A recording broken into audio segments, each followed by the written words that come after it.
Good morning, everyone. We are now on part 3 of Resurrecting my Dodge Charger RT. Appreciate watching the video the other day. So right now I got young Master Ethan back with me. Underneath there doing the small guy stuff. So I got the starter out. I'm working on the exhaust. I got the other stud drilled out on the header, so we're good to go on that. All the bolts in on the water pump, tensioner. So yeah, we're starting to move along a little bit. And hopefully today we get this thing out and possibly get the other one stabbed, but we'll see how it goes. Right now, I'm working getting the exhaust unbolted. Because like I said, all this is coming out. So while he's working over there on that, I'm gonna be working on this. Whew, well, the rain went away, sun's coming out, the humidity is starting to suck. So anyway, progress being made. We got the complete exhaust out of it. Say bye-bye to that.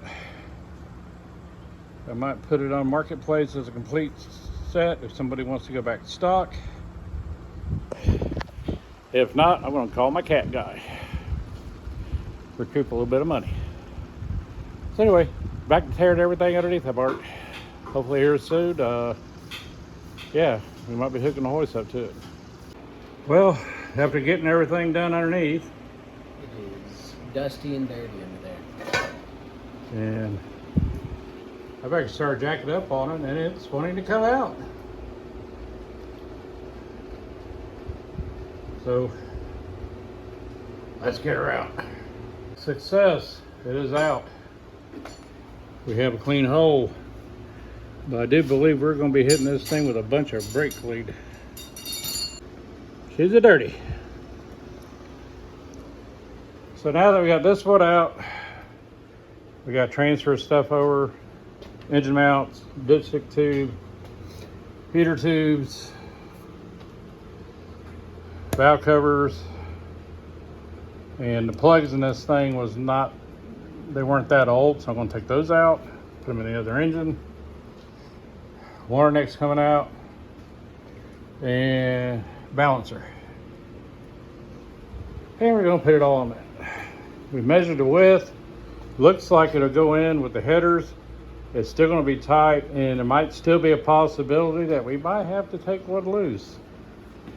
We'll just figure out which one the easiest one's going to be to put back in. So anyway, we're going to transfer parts, get this one ready, and fingers crossed, see how she goes. It's been a long day, but we got the engine out. Ethan sit there and press wash K-member and everything like clearing it was. There's the old engine out. Still got to take a couple things off, O2 sensors, but that's about it. I done robbed everything else off of it. So everything's on this engine now.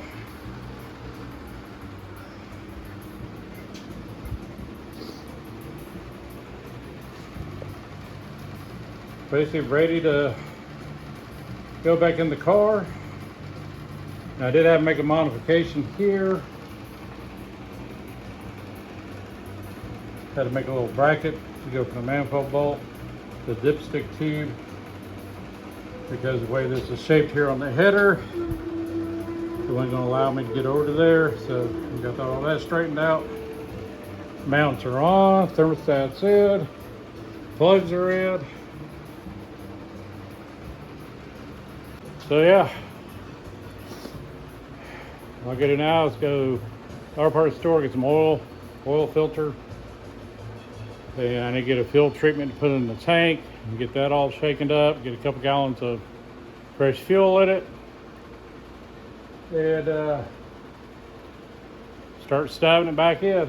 But that's gonna be enough for today. Ethan's already left and I'm tired.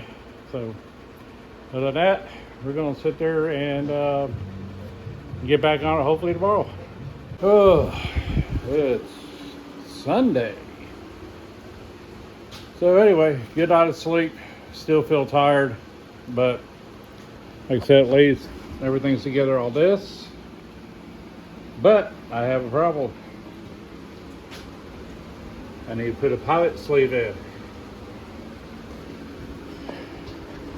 I can order one, but it's going to take 5 days, 6 days to get it here. So what do I do? Well, I could have took the one out, maybe out of this one, which would have taken a lot of work, and I don't want to mess that crank up because that crank is still good. Or do I sacrifice a crank that's bad, I'm not going to get it worked on? This is the one that came out of the marketplace, 5.7 for the Lark. So I'm going to try to take this one out. And there's several ways to do it, but I'm going to do the rude and crude method of, I'm going to cut this crank. Like I said, I'm not going to use it, it's paperweight. So what I'm going to do is I'm going to cut back here, put this ring out and separate, and then cut the ring this way to split it, and I can get that sleeve out and get it in that, so I can put that in there. All right, got it out.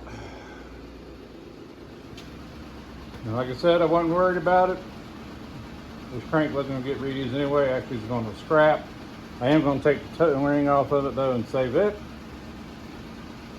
But yeah, I didn't have a puller for it. I didn't feel like going to try to go get a puller. Like I said, I was sacrificing that, and hell, it took me less than $5.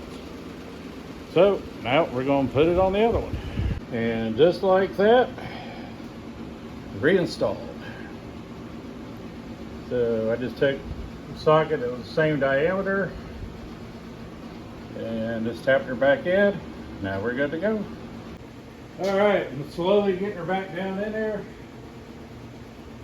Usually I like to have a second person with me, but we're doing solo today.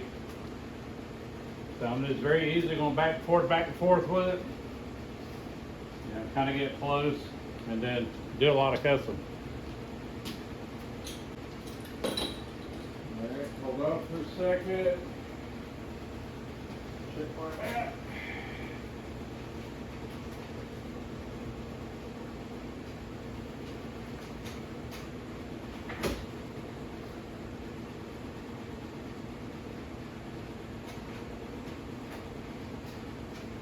We're getting closer. I am a little nose heavy on this, so I'm probably going to put a strap on it to angle it a little bit.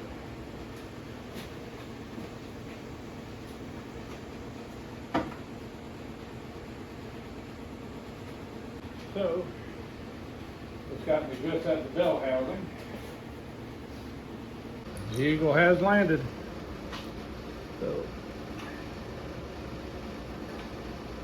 then got a couple bolts in the transmission.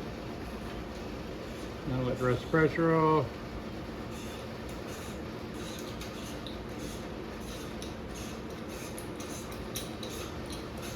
Yay.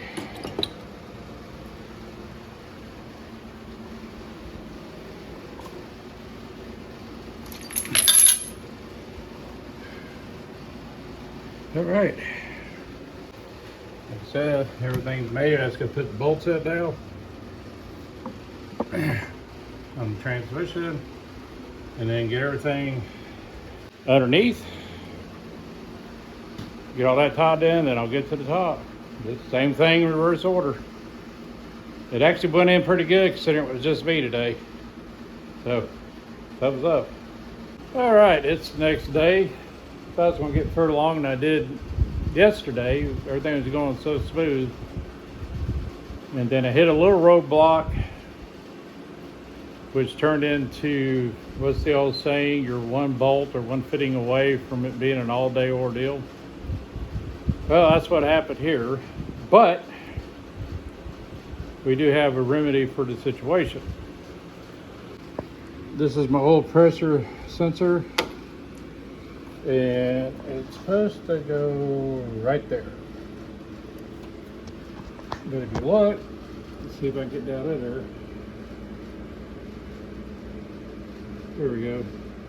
So there's a little area down there, and I tried to get the plug out. It wouldn't come out. So now we're going to move it over here to the side of the block, which requires an adapter, and then able to put that in. So yeah, all it takes is something little to throw things off, but we're going to get back on it. And as you can see, things are slowly getting back together. So just got to get that done so I can get the alternator on. Finish finagling some wiring. And yeah, I'm just kind of go from there. All right, success has been moved. Now I can put the alternator on.